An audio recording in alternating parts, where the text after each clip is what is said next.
Good morning everyone. दोस्तों आज है मई 25 2023 और हम लोग करेंगे द हिंदू न्यूज़पेपर के एनालिसिस। मेरा नाम है सितेंद्र चौधरी और फिर से आज आपके लिए कुछ टॉपिक्स लेके आया हूँ। कौन कौन से टॉपिक करने वाले हैं ब्रीफली देख लेते हैं। तो पहला जो टॉपिक रहेगा वो रहेगा ग्रीन प्रोटेक्शनिज्म के बारे में। बेसिकली ये टॉपिक ना कल वाले पेपर में आया था, जो कार्बन वाला है। यूरोपियन यूनियन ने जो कार्बन जो बैन लगाने वाली है यूरोपियन यूनियन, तो उसके बारे में है ये, कार्बन टैक्स के बारे में। कल हम लोगों ने इसको छोड़ दिया था क्योंकि रिपीटेड सा टॉपिक है, लेकिन आज आपको थोड़ा सा बताऊंगा। उसके अंदर एक टर्म यूज की गई है ग्रीन प्रोटेक्शनिज्म, ये काफी अच्छी लगी मुझे। एग्जाम में इसके आसपास क्वेश्चन पूछा जा सकता है। दूसरा जो टॉपिक रहेगा that is going to be the Sengol, क्योंकि आपको पता है कि 28 तारीख को, मतलब 2 दिन के बाद पार्लियामेंट का उद्घाटन होने वाला है, नई पार्लियामेंट का। तो उसमें सेंगोल का यूज़ किया जाएगा। सेंगोल क्या है, इसकी हिस्ट्री आपको बताऊंगा। आर्ट एंड कल्चर के पर्सपेक्टिव से, हिस्ट्री के पर्सपेक्टिव से क्वेश्चन पूछा जा सकता है। उसके अलावा एक हमारे पास रिपीटेड सा टॉपिक है बेसिक स्ट्रक्चर के बारे में। सुप्रीम कोर्ट ने कहा है कि जो जुडिशियल रिव्यू होता है वो हमारा बेसिक स्ट्रक्चर है। तो बेसिक स्ट्रक्चर की थोड़ी हिस्ट्री जानेंगे, क्या है, कैसे काम करता है। केशवानंद भारती केस के बाद में जो केस हुए, उससे पहले जो केस हुए, उसके बारे में बात करेंगे। उसके अलावा कौन कौन से बेसिक स्ट्रक्चर है हमारे पास, एक लिस्ट आपको दूंगा, वो भी हम लोग यहाँ पे बात करेंगे। उसके अलावा इंडिया में सुपर कंप्यूटर की भैया क्या हिस्ट्री रही है, सुपर कंप्यूटर क्या होता है, कैसे काम करता है। और अभी क्योंकि इंडिया कुछ नए सुपर कंप्यूटर्स इंपोर्ट करने वाला है, तो उसके बारे में भी बात करेंगे। और इंडिया का जो नेशनल सुपर कंप्यूटिंग मिशन है, जो कि 2015 के अंदर लॉन्च किया गया था, थोड़ा सा उसके बारे में बात करेंगे।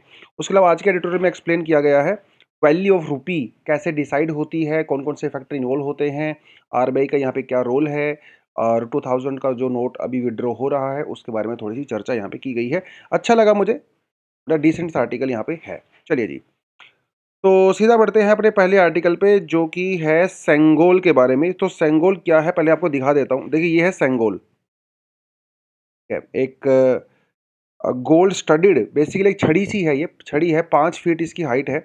और अगर आप इसके यहाँ पे देखोगे तो ये बुल जो है वो यहाँ पे है। बुल बुल सिंबल होता है जस्टिस का। बुल सिंबल होता है जस्टिस का, न्याय। अब ये इसका यूज क्या हुआ था, थोड़ी कहानी आपको मैं बताता चलूं। देखिए यहाँ पे ट्वीट भी किया गया है एएनआई के द्वारा। इसमें लिखा गया है PM Modi will dedicate the newly constructed building of the parliament to the nation on 20th of May. A historical event is being revived on this occasion. The historic sculpture Sangol will be placed in the new parliament building. It was used on 14th of August 1947 by PM Nehru when the power was transferred from British towards India. Basically बात ये है कि ये है, इसे सेंगोल कहते हैं। ये एक तमिल वर्ड से निकला है, जिसका तमिल वर्ड में है सेमाई। ठीक है, सेमाई। सेमाई का मतलब होता है तमिल लैंग्वेज में राइचियसनेस, राइचियसनेस। अब इसका हिस्टोरिकल सिंबल पता क्या है? चोला किंगडम के दौरान ये सेरेमनी हुआ करती थी।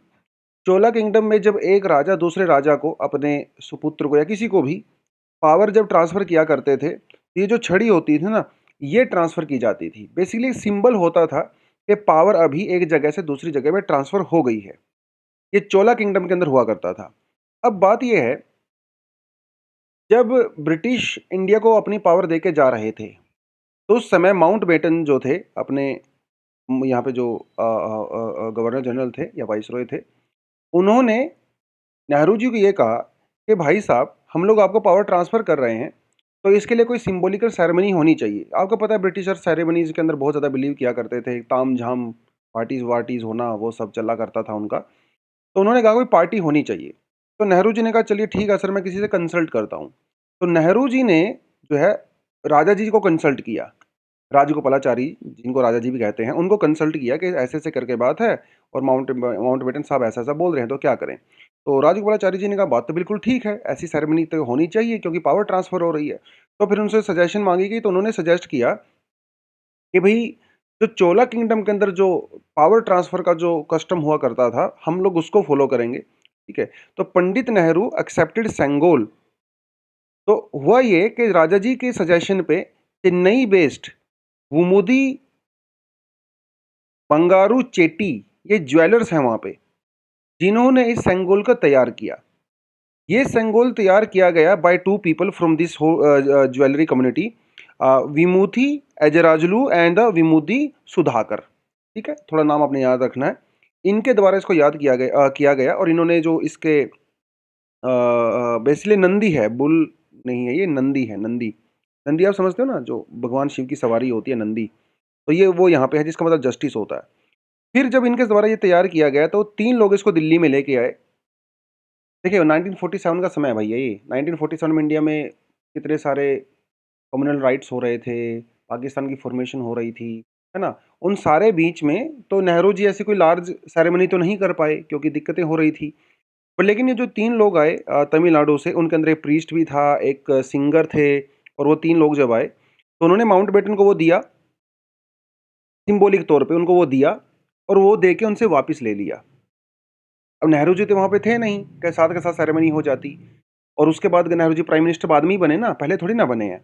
तो उनको वो दे के वापस ले लिया।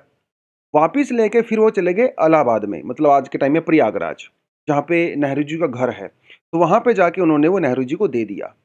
इस तरह से सेरेमनी पूरी हुई। 3 लोग आए, पहले माउंटबेटन को दिया, उनसे लेके फिर वो नेहरू जी को दे दिया। तब से लेके आज तक ये जो सेंगोल है, ये वहीं पे रखा हुआ है, नेहरू जी के निवास पे रखा हुआ है, प्रयागराज के अंदर में। ये बात है। अब नेहरू जी ने इसको कब एक्सेप्ट किया? रात को 10:45 पे अगस्त 14, 1997 को। और आपको पता है उसी दिन रात को दिन 12 रात के 12 बजे हमारी इंडिपेंडेंस डिक्लेयर कर ली गई थी, है ना? ट्रिस्ट ट्रिस्ट विद डेस्टिनी, ये स्पीच जो है नेहरू जी के द्वारा ऑल इंडिया रेडियो पे दिया गया था। तो उससे जस्ट एक एक सवा घंटा पहले ही ये सेरेमनी जो उनको बेसिकली दे दिया गया था। ये थोड़ा-सा आपको पता होना चाहिए इसके बारे में थोड़ी-थोड़ी चीज़ें। और जिन 3 लोगों ने ये मतलब उस सेरेमनी में अटेंड किया था, जिन्होंने इसको बनाया था, वो आज भी ज़िंदा हैं। उनमें से थोड़ा-थोड़ा उनको याद भी है क्योंकि बुजुर्ग हो चुके हैं तो मेमोरी जा चुकी है, बट उन्होंने याद है, पिक्चर्स वगैरह भी हैं उनकी 1-2। तो ये सब थोड़ा आपको पता होना चाहिए। जब ये सेरेमनी की गई थी तो वहाँ पे कुछ गाने गाए गए थे, सॉन्ग्स गाए गए थे। वो जो सॉन्ग्स हैं वो लिखे गए थे by 7th century Tamil saint Thirugnana Sambandar. Thirugnana Sambandar जो है इंडिया के इतिहास में सबसे कम उम्र के जो है म्यूजिशियन और सेंट माने जाते हैं, सबसे कम उम्र के। ये सिर्फ़ 16 साल की उम्र में ही इनकी अनफॉर्चुनेटली डेथ हो गई थी, लेकिन उन्होंने 16 साल की उम्र में इतना कुछ क्रिएट कर दिया था म्यूज़िक के फ़ील्ड में, बहुत ज़बरदस्त। तो ये अपने आप में ही एक बहुत बड़ी आत्मा है और डॉक्टर राजेंद्र प्रसाद जी ने इस इवेंट को अटेंड किया था, बाद में ये हमारे प्रेज़िडेंट भी बने। तो 14th ऑफ अगस्त 1947 को तो उसके बाद में फिर नेहरू जी प्राइम मिनिस्टर भी बने, वो सारी-सारी चीज़ें यहाँ पे हुई। तो ये थोड़ा आपका सेंगोल के बारे में पता होना चाहिए। चलिए जी। नेक्स्ट टॉपिक जो कल वाला था वो थोड़ा आपको मैं बता देता हूँ यहाँ पे।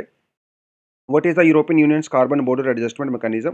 एक हल्का सा आइडिया मैंने आपको दे दिया था। यूरोपियन यूनियन वाले क्या कह रहे हैं कि भाई यूरोप के अंदर अगर कहीं से कोई सामान आता है, किसी भी तरह का, गुड्स एंड ऑल दैट, और अगर उनको प्रोड्यूस करने में फॉसिल फ्यूल का यूज़ हुआ है, तो हम उसके ऊपर एक्स्ट्रा टैक्स लगाएँगे। इसका पर्पज़ ये है, वो चाहते हैं जैसे इंडिया, चाइना, ब्राज़ील वगैरह वो क्लीन एनर्जी को अडॉप्ट करें और फॉसिल फ्यूल का यूज़ कम करें। तो ये बेसिकली मामला यहाँ पे बनता है। लेकिन इसका एक हिस्टोरिकल रेलेवेंस भी है। क्योटो प्रोटोकॉल के बाद से आपने पता ही है कि जो डेवलपिंग कंट्री हैं, जैसे चाइना, इंडिया, ब्राज़ील वगैरह, हम लोग डेवलप्ड कंट्री के ऊपर प्रेशर डाल रहे थे कि आप हमें टेक्नोलॉजी दीजिए, आप हमें पैसा दीजिए, फंडिंग दीजिए, ताकि हम लोग ग्रीन हाउस गैसेज़ के इमिशन को कम कर सकें। लेकिन ना तो हमें टेक्नोलॉजी दे रहे हैं, ना ही हमें फंडिंग दे रहे हैं। और वो इंडिया और चाइना के ऊपर, ब्राज़ील के ऊपर प्रेशर डाल रहे हैं कि आप क्लीन एनर्जी के लिए कुछ ना कुछ करिए, आप क्लाइमेट चेंज के लिए कुछ ना कुछ करिए। अब क्योंकि वो हमें डायरेक्टली फंडिंग नहीं दे पाए और वो हमें कन्विंस नहीं कर पाए, अब ये उन्होंने ना दूसरा तरीका निकाला है, हमारे ऊपर प्रेशर डालने का, कि हम आपके सामान के ऊपर एक्स्ट्रा टैक्स लगाएँगे। इसे कार्बन बॉर्डर एडजस्टमेंट मैकेनिज़्म कहा गया।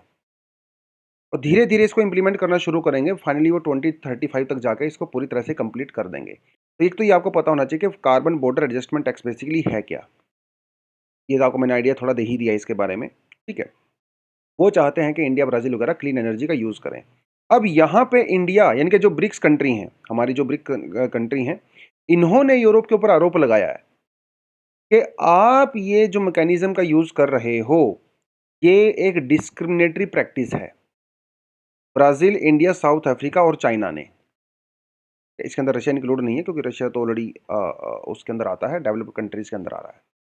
तो इन्होंने कहा कि भैया आप ये जो जुगाड़ लगा रहे हो बेसिकली वो आप हमें इनडायरेक्टली प्रेशर डालने के लिए कर रहे हो और आप अपनी लोकल इंडस्ट्री को प्रोटेक्ट करना चाहते हो, खासकर चाइना से। अब ये देख लिए यूरोप के अंदर आज के टाइम में जो भी इम्पोर्ट हो रहा है सामान, वो 70% या तो चाइना में प्रोड्यूस हो रहा है या फिर ब्राज़ील में प्रोड्यूस हो रहा है या फिर इंडिया में प्रोड्यूस हो रहा है। यूरोप की जो लोकल इंडस्ट्री है भैया वो तो बिल्कुल तबाह हो चुकी है। तो इस बहाने, इस कार्बन टैक्स के बहाने यूरोप अपनी लोकल इंडस्ट्री को प्रोटेक्ट करना चाहता है और इसे ही कहा गया है ग्रीन प्रोटेक्शनिज्म। देखिए, बातें करते हो ओपन इकोनॉमी की, आप बातें करते हो कैपिटलिज्म की, लेकिन जब आपके घर पे बात आ जाती है तो आप प्रोटेक्शनिज्म करते हो, क्योंकि आप ओपनली प्रोटेक्शनिज्म नहीं कर सकते। तो ये ग्रीन टैक्स के थ्रू आप प्रोटेक्शनिज्म कर रहे हो, इसे कहा गया है green protectionism. There is a risk that it becomes a protectionist device unduly shielding local industry from foreign competition is called green protectionism। तो आपसे एग्जाम में पूछ सकता है ग्रीन प्रोटेक्शनिज्म क्या होता है, और रिसेंटली एग्जांपल देके आप इसको एक्सप्लेन करिए। तो यूरोप जो ये जुगाड़ लगा रहा है भैया, कि हम लोग ग्रीन प्रोटेक्शनिज्म कहते हैं, and is how they are using it. इसमें इन्होंने कहा है, देखिए एक टर्म का यूज किया गया है, back tracking and the double standard. Double standard मतलब दोगलापन, ये दोगलापन ही तो है ना। Developed countries had back tracked on the finance and the mitigation commitment and the pledges. आपने हमें वादा किया था कि आप हमें टेक्नोलॉजी दोगे, आपने वादा किया था आप हमें पैसा दोगे क्लाइमेट चेंज को रिवर्स करने के लिए, ना तो आपने वो किया, इसे कहते हैं बैक ट्रैक। ऊपर से आप क्या कर रहे हो, आप अपना दोगलापन यानी कि डबल स्टैंडर्ड दिखा रहे हो। अपनी लोकल इंडस्ट्री को प्रोटेक्ट करने के लिए ये आप जो है दूसरे तरीके से हमारे ऊपर प्रेशर डाल रहे हो। Back track and the double standard इस टर्म का यूज़ किया गया है, एंड ग्रीन प्रोटेक्शनिज्म टर्म का यूज़ किया गया है, और इंडिया चाइना ने कहा है कि आपकी ये प्रैक्टिस अनफेयर है। ये थोड़ा आपको इस पूरे आर्टिकल के बारे में पता होना चाहिए, ताकि आप इसको थोड़ा पढ़ लोगे तो थोड़ा और अंडरस्टैंडिंग आपकी बेटर हो जाएगी। चलिए जी, एंगल वाला टॉपिक हम लोगों ने कर लिया है। नेक्स्ट जो अपने पास टॉपिक आता है वो देखिए, independence of judiciary is part of the basic structure of the constitution, ऐसा सुप्रीम कोर्ट ने कहा है। ये हमें पहले से पता है, इसमें ऐसा सच कुछ नया नहीं है, लेकिन स्पेसिफिकली सुप्रीम कोर्ट ने अभी तक कभी नहीं कहा था कि इंडिपेंडेंस ऑफ जुडिशरी जो है वो बेसिक स्ट्रक्चर है। हाँ, जुडिशियल रिव्यू वगैरह उन्होंने कहा था, फेडरल स्ट्रक्चर कहा था, वो सारी चीज़ें ठीक हैं। एक्सक्लूसिवली पहली बार ऐसा कहा गया है। तो ये जो बेसिक स्ट्रक्चर है ये इतना इंपॉर्टेंट है क्यों हमारे लिए? लक्ष्मीकांत वगैरह आपने पढ़ी होगी, क्लासेस वगैरह आपने किया होगा, तो आपका आइडिया होगा बेसिक स्ट्रक्चर क्या होता है। Basic structure is basically the foundation.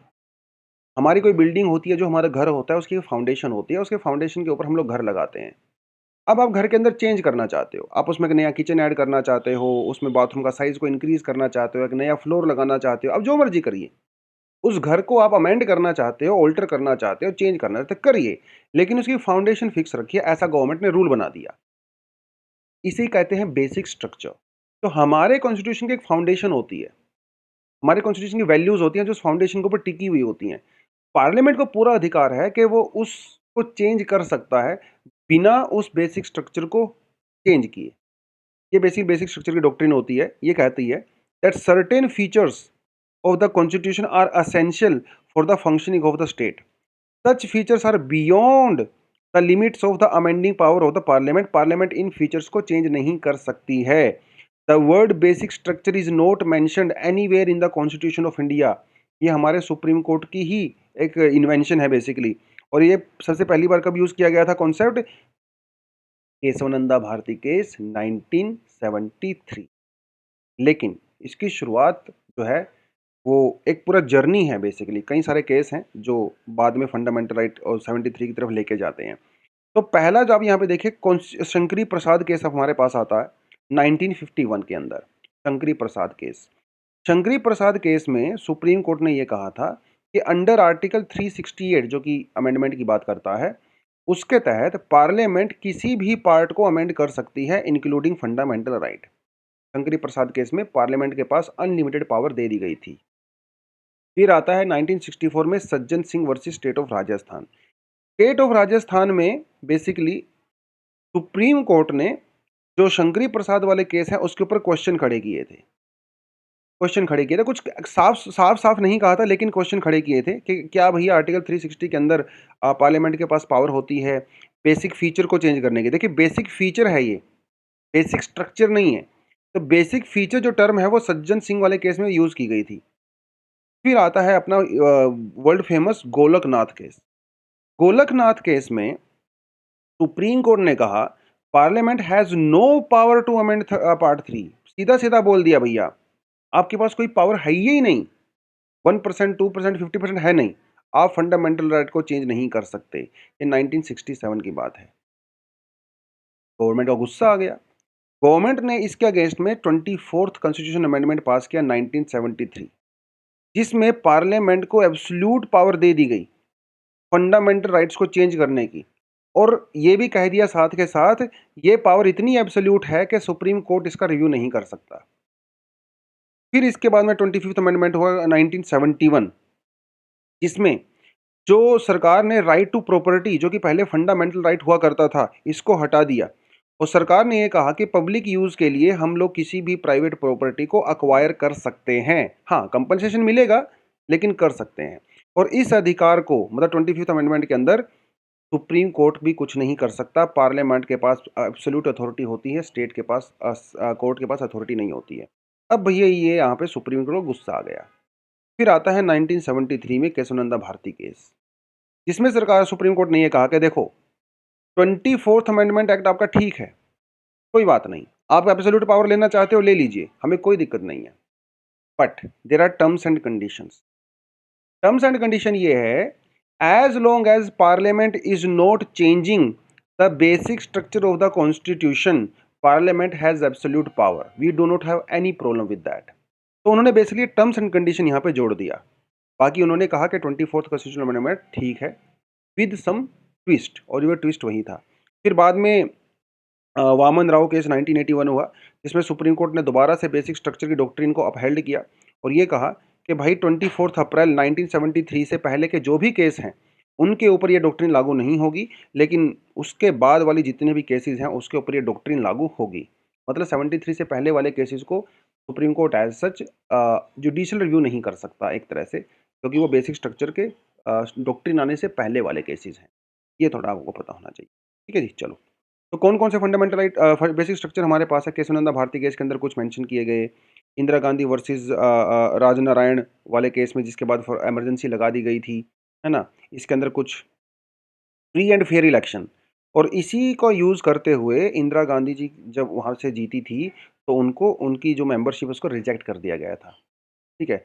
और इसके बाद देखिए, India as a democratic and the sovereign republic, क्योंकि ऐसा पाया गया था कि इंदिरा गांधी ने इलेक्शन जीतने के लिए कुछ अनफेयर प्रैक्टिसेस का यूज़ किया है, which is against the basic structure of free and fair election, और उनकी मेंबरशिप को कैंसिल कर दिया गया, जिसके रिएक्शन में फिर बाद में इमरजेंसी लगा दी गई।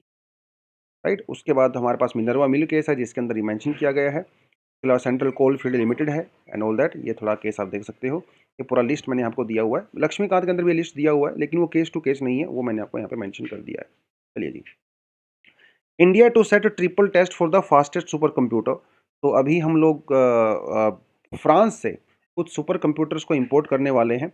अभी उनका नाम क्या होगा ये हम लोगों ने डिसाइड नहीं किया है, लेकिन 2018 के अंदर गवर्नमेंट ने, फ्रांस की गवर्नमेंट के, हमारी गवर्नमेंट ने फ्रांस की गवर्नमेंट के साथ एक डील किया था, जिसमें उन्होंने ये कहा था कि 2025 तक हम लोग फ्रांस से कुछ सुपर कंप्यूटर्स को अक्वायर करेंगे at the cost of 4500 crore. भैया बहुत महंगे आते हैं सुपर कंप्यूटर।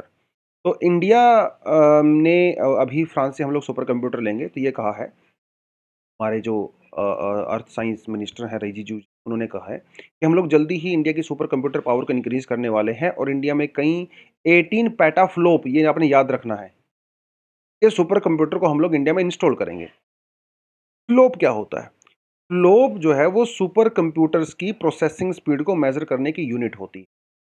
एग्जाम में आपसे पूछेगा, क्योंकि क्यूबिट्स वगैरह के बारे में ऑलरेडी एग्जाम में क्वेश्चन आ चुका है, क्वांटम कंप्यूटिंग के बारे में। तो flop is actually indicator of the processing speed of the computers. और पेटाफ्लोप क्या होता है? जैसे यहाँ पे 18 पेटाफ्लोप मेंशन किया गया। एक पेटाफ्लोप होता है 1000 ट्रिलियन फ्लोप्स के बराबर। ये इतना टर्म आपको याद होना चाहिए। और जितना ज़्यादा फ्लोप होता है सुपर कंप्यूटर के अंदर, उतनी ही ज़्यादा उसकी प्रोसेसिंग पावर होती है। और ये हम लोग यूजुअली कहाँ यूज़ करते हैं? हमारी जो वेदर फोरकास्टिंग वगैरह होती है वहाँ पे यूज़ करते हैं, या फिर जो सैटेलाइट वगैरह की जो कैलकुलेशंस वगैरह होती हैं वहाँ पे इसको किया जाता है। करंटली इंडिया में अभी जो सबसे मोस्ट पावरफुल जो सुपर कंप्यूटर है वो सिविलियन पर्पज़ के लिए यूज़ होते हैं। एक का नाम है प्रत्यूष और दूसरा का नाम है मिहिर। अभी जो इंडिया में सबसे पावरफुल ये हैं, जिनकी कंबाइंड कैपेसिटी कितनी है? 6.8 पेटाफ्लॉप्स। कहाँ पे इंस्टॉल किए गए हैं? Indian institute of the tropical meteorology Pune and the national centre for the medium range weather forecasting Noida. तो दोनों ही वेदर फोरकास्टिंग के लिए बेसिकली यूज़ होते हैं। 2018 के अंदर हम लोगों ने इनको ऑपरेशनल यहाँ पे किया था और जो मिनिस्ट्री ऑफ अर्थ साइंस के अंदर में आते हैं। ये तो थोड़ी-थोड़ी चीज़ें आपको पता होनी चाहिए। और जैसे हमारे कंप्यूटर होते हैं, लैपटॉप होते हैं, मोबाइल होते हैं, हमें इसे अपग्रेड करने की रिक्वायरमेंट होती है। ऐसे ही 4 से 5 साल के अंदर सुपर कंप्यूटर को भी अपग्रेड करना पड़ता है। तो इसीलिए हम लोग फ्रांस से उसको खरीद रहे हैं। पहले अभी जो हमारे पास सुपर कंप्यूटर हैं, वो क्या करते हैं 12x12 का रेज़ोल्यूशन हमें देते हैं। 12 किलोमीटर वर्सेस 12 किलोमीटर। इसलिए इनकी जो पिक्चर्स होती हैं ना, वो बहुत क्लियर नहीं होती हैं। तो जब हम लोग फ्रांस से लेंगे ना, उनका जो रेज़ोल्यूशन है वो होगा 6x6 किलोमीटर। अल्टीमेटली जो हमारा गोल है, वो है 1 किलोमीटर 1 किलोमीटर। क्योंकि ये पिक्चर्स बहुत ज़्यादा एक्यूरेट होती हैं और आप बहुत ज़बरदस्त तरीके से फ़ोरकास्ट यहाँ पे कर सकते हो। ये थोड़ा आपको पता होना चाहिए। इस समय जो फास्टेस्ट हाई सुपर कंप्यूटर है वो कहाँ उसका नाम है फ्रंटियर क्रे। कहाँ पे है ये? ओक ब्रिज नेशनल लैबोरेटरी यूनाइटेड स्टेट्स। इसकी जो टॉप स्पीड है वो कितनी है? एक्साफ्लोप, 1 एक्साफ्लोप। 1 एक्साफ्लोप किसके बराबर होता है? 8000 पेटाफ्लोप। सोच के देखिए। और इंडिया में जो सुपर कंप्यूटर है वो कितना है? 18 पेटाफ्लोप। और ये है 1000 पेटाफ्लोप। भैया आस-पास भी नहीं है, बहुत दूर है। ठीक है। तो अगर हम लोग सुपर कंप्यूटर की जर्नी देखें तो इंडिया में 1970s में शुरू हो चुकी थी। तब हम लोगों ने अमेरिका से सुपर कंप्यूटर की डिमांड किया था, लेकिन उन्होंने हमें दिया नहीं अनफॉर्चुनेटली। फिर हम लोगों ने क्या किया, इंडिया में सीडैक बनाया, centre for the development of the advance computing. Finally 1988 में हमने इसको एस्टेब्लिश किया और 1991 में इंडिया का पहला सुपर कंप्यूटर आया, जिसे हम लोग परम सीरीज़ के नाम से जानते हैं। तो पहले हम लोगों ने लॉन्च किया परम 8000। मतलब अमेरिका वाले ने नहीं दिया, कोई बात नहीं, हम लोग अपना बना लेंगे। समय लगा, लेकिन हम लोगों ने बना लिया। परम 8000 किया गया। फिर परम 9000, 9500, परम 10000, तो इसको अपग्रेड किया गया टाइम टू टाइम। फिर 2002 के अंदर जो है पहला टेराफ्लोप सुपर कंप्यूटर इंडिया में आया। 20 उसका नाम रखा गया हम लोगों ने परम पदम, परम पदम। फिर 2008 के अंदर आया ईकेए, ठीक है, 2008 के अंदर। इसकी जो स्पीड थी, टॉप परफॉर्मेंस वो थी कि 172.6 टेराबाइट। ठीक है जी। फिर 2015 में आया परम युवा 2। इसे भी सीडैक ने ही बनाया था और इसकी जो टॉप स्पीड होती है वो होती है 524 टेराफ्लोप। फिर 2018 में हम लोगों ने प्रत्यूष और मिहिर, ये दो को हम लोगों ने यहाँ पे एस्टेब्लिश किया, जिसकी बात हम लोगों ने अभी की है, जो कि इंडिया में फिलहाल सबसे सुपर कंप्यूटर है। फ्रांस से हम लोगों ने मंगवाए थे, ये इंडिजिनस नहीं है। फिर जो है 2020 में परम सिद्धि, ठीक है, परम सिद्धि जो है ये artificial intelligence focused super computer है, जो कि सीडैक ने ही बनाया था। तो ये अच्छा, ये कंटेंट यहाँ पे दोबारा से शायद कॉपी पेस्ट हो गया होगा, 2 स्लाइड हो गई होंगी, एनीवेज़। फिर 2015 में, 25 नहीं है, 2015 है ये। हम लोगों ने नेशनल सुपर कंप्यूटिंग मिशन को लॉन्च किया, जिसके अंदर हमारा वही गोल है कि भैया रिसर्च पर्पज़ के लिए, स्किल डेवलपमेंट के लिए हम लोग इसका यूज़ करेंगे। और इंडिया में कई लोकेशंस पे कुछ सुपर कंप्यूटर को एस्टेब्लिश किया गया है और कुछ को किया जाएगा। जैसे institute of science IISc Bengaluru के अंदर प्रत्यूष सुपर कंप्यूटर को हम लोगों ने वहाँ पे किया है। की पीक परफॉर्मेंस होती है 6.8 पेराफाइट। ऐसे ही हम लोगों ने IIT कानपुर, IIT दिल्ली और IIT खड़गपुर के अंदर, इवन JNU के अंदर भी किया हुआ है। यह देखिए आप, JNU न्यू दिल्ली के अंदर परम ब्रह्मा नाम है इसका। जो IIT कानपुर के अंदर किया गया है, परम शिवाय इसका नाम है। ये थोड़ा-सा आपको याद होना चाहिए प्रीलिम्स के पर्सपेक्टिव। ठीक है जी, चलिए, तो ये पूरी कहानी बनती है यहाँ पे। एक छोटा-सा आर्टिकल है on on copyright infringement and the AI। ये देखिए, ये पिक्चर आप देख रहे हो। अब इस पिक्चर में ना थोड़ा कन्फ्यूज़न हो रहा होगा, ये पिक्चर किस चीज़ की है और किसने बनाई है? यूजुअली जो हम लोग मोनालिसा की पिक्चर्स देखते हैं, ये थोड़ा-सा उससे मेल खाती है ना? हल्का-सा लगता है कि हाँ, उसी की जैसी नज़र आ रही है। लेकिन इसके जो बनाने का स्टाइल है, वो थोड़ा डिफरेंट है। इसको बनाने के स्टाइल से देख के ऐसा लग रहा है कि जो इंडियन आर्टिस्ट हैं, राजा रवि वर्मा, उनके द्वारा बनाई गई है। इसने इंडिया में जो इंडियन गॉड्स और गॉडेसेस की पिक्चर्स बनाना शुरू किया था। तो पिक्चर है मोनालिसा की, बनाई गई है राजा रवि वर्मा के द्वारा। ये पिक्चर उन्होंने एक्चुअली में नहीं बनाई है। ये पिक्चर मैंने अपने कंप्यूटर से आर्टिफिशियल इंटेलिजेंस का यूज़ करके बनवाई है। ये पिक्चर कंप्यूटर ने बनाई है। पिक्चर है मोनालिसा की, लेकिन स्टाइल है राजा रवि वर्मा का। तो क्या ये कॉपीराइट का इन्फ्रिंजमेंट है? कॉपीराइट का मतलब क्या होता है कि भाई अगर आपने कोई प्रोडक्ट बनाया है, तो आपके पास एक्सक्लूसिव राइट है उसको कमर्शियल यूज़ करने का। कोई और आपके प्रोडक्ट को कॉपी कर नहीं कर सकता। किसी और के पास आपके प्रोडक्ट को कॉपी करने का राइट नहीं है। यही कहते हैं कॉपीराइट। और अगर वो ऐसा करता है तो वो कानून को वायलेट कर रहा है और ये इल्लीगल है। कॉपीराइट आपके पास होना चाहिए। तो अब ये मैंने पिक्चर बना दी आर्टिफिशियल इंटेलिजेंस का यूज़ करके। तो क्या भाई मेरे ऊपर केस किया जाएगा? मेरे मेरे ऊपर तो खैर नहीं हो सकता। क्या आर्टिफिशियल इंटेलिजेंस के ऊपर केस किया जाएगा कि ये लोग जो है उनके काम की चोरी कर रहे हैं, कॉपी पेस्ट कर रहे हैं, और जो आर्टिफिशियल इंटेलिजेंस का यूज़ कर रहे हैं क्या उसके ऊपर केस ठोक दिया जाएगा? इसके बारे में ही बेसिकली यहाँ पे आर्टिकल दिया गया है। ऐसा होना चाहिए कि नहीं होना चाहिए, ऐसा होगा कि नहीं होगा, वो कहानी बेसिकली इन्होंने यहाँ पे पूरी बताई है। उतना ज़्यादा इम्पोर्टेंट टॉपिक नहीं है इंडिया के पर्सपेक्टिव से, लेकिन यूरोप के अंदर और अमेरिका के अंदर 2 अलग-अलग कानून यहाँ पे होते हैं कॉपीराइट को लेके। आपने कई बार यूट्यूब वगैरह पे देखा होगा, यूट्यूब पे लोग किसी की वीडियो को लेते हैं, उसके ऊपर कमेंट्री करते हैं, है ना? तो कुछ लोगों के ऊपर कॉपीराइट वायलेशन आ जाता है, कुछ लोगों के ऊपर नहीं आता। तो जैसे मान लो आप मेरी ये डीएनए अगर आप देख रहे हो, अगर आप इसी डीएनए का यूज़ करते हो किसी और यूट्यूब चैनल के ऊपर, तो आपके पास डेफ़िनेटली कॉपीराइट का वायलेशन आएगा। लेकिन अब अगर आप इसी इसी सेम वीडियो को फेयर यूज़ के लिए यूज़ करते हो, fair use for education purpose and all that, तो कॉपीराइट वायलेशन नहीं आता है। ये जो दोनों कानून हैं, अमेरिका और यूरोप में अलग-अलग हैं। अमेरिका में काफ़ी फ्लेक्सिबल है। अमेरिका में आप किसी दूसरे काम को यूज़ कर सकते हो for the fair use. Europe के अंदर ये कानून जो है काफ़ी स्ट्रिक्ट है। यूरोप के अंदर जो कानून है वो ये कहता है कि जब तक कोई पर्टिकुलर प्रोडक्ट अगर वो कानून के अंदर मेंशन नहीं है एक्सक्लूसिवली, तब तक आप उसको यूज़ नहीं कर सकते। अमेरिका कहता है कि ऐसा कुछ भी नहीं है, आप फेयर यूज़ के लिए उसको आराम से यूज़ कर सकते हो। तो ये केस बेसिकली अमेरिका का ही है एक, जहाँ पे एक बहुत बड़े आर्टिस्ट थे कुछ साल पहले, नाम वाम जानने की उनकी ऐसा ज़रूरत नहीं है, गोल्डस्मिथ अगर आपको याद रखना है तो रख भी सकते हो, बट ऐसी कोई ज़रूरत नहीं है एज़ सच आपको। तो इन्होंने क्या हुआ 1981 के अंदर एक पोर्ट्रेट बनाया था, और उस पोर्ट्रेट का अभी यूज़ किया गया है इन अ डिफरेंट फॉर्म, थोड़ा-सा चेंज करके, ठीक है? किसी की थोड़ा-सा हल्का-सा बालों का कलर चेंज कर दिया, हल्का साइज़ का चेंज कर दिया, हल्का-हल्का चेंज कर दिया। दिखने में वो उसी जैसा लग रहा है लेकिन थोड़ा-सा डिफरेंट है। तो ये अमेरिका का केस है और इसके ऊपर केस ठोका गया कोर्ट के अंदर, जिसमें जो ओरिजिनल आर्टिस्ट थे उन्होंने कहा कि भैया ये तो मेरी जो कला है, मेरा जो आर्ट है, उसका वायलेशन हो रहा है ना? ये लोग मेरे आर्ट का कमर्शियल यूज़ कर रहे हैं, करोड़ों करोड़ों रुपए कमा रहे हैं, मिलियंस ऑफ डॉलर्स कमा रहे हैं, मुझे कुछ भी नहीं मिल रहा है।